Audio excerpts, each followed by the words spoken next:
তিস্তা মহাপরিকল্পনা নিয়ে বিরোধীরা বিভ্রান্তি ছড়াচ্ছে বলে মন্তব্য করেছেন দুর্যোগ ব্যবস্থাপনা ও ত্রাণমন্ত্রী আসাদুল হাবিব দুলু। তিনি বলেন, তিস্তা নিয়ে যারা সমালোচনা করছে তারা জনগণের কল্যাণ নয় বরং বিভ্রান্তি সৃষ্টির চেষ্টা করছে।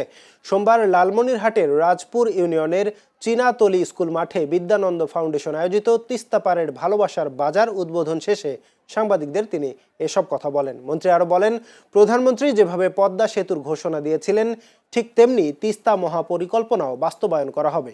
সীমান্তে গুলি করে হত্যার বিষয়ে তিনি বলেন, কোনো অপরাধ প্রমাণ না করে কাউকে গুলি করে হত্যা করা গ্রহণযোগ্য নয়। অপরাধ থাকলে তাকে অবশ্যই আইনের আওতায় আনা উচিত। এছাড়া বিদ্যানন্দ ফাউন্ডেশনের 1 টাকার বাজার উদ্যোগকে মানবিক ও সময় উপযোগী উদ্যোগ হিসেবে উল্লেখ করে তিনি বলেন, দুর্যোগপূর্ণ সময়ে এ ধরনের কার্যক্রম সাধারণ মানুষের পাশে দাঁড়াতে গুরুত্বপূর্ণ ভূমিকা রাখে।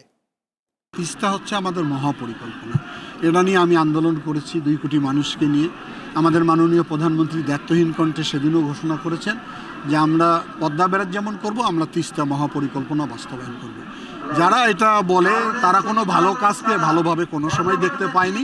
তাদের তো আমরা তিস্তা আন্দোলনে একদিনও দেখতে পাইনি। এখন তারা মানুষের ভালোবাসা অর্জন করার জন্য নয়, বিভ্রান্ত ছড়ানোর জন্য এই সমস্ত বক্তব্য দিচ্ছে। দীর্ঘ সময় যখন আমরা আন্দোলন করেছি, তারা কোথায় আত্মগোপন করেছিল তাদের চেহারা মোবারক আমরা দেখি নাই।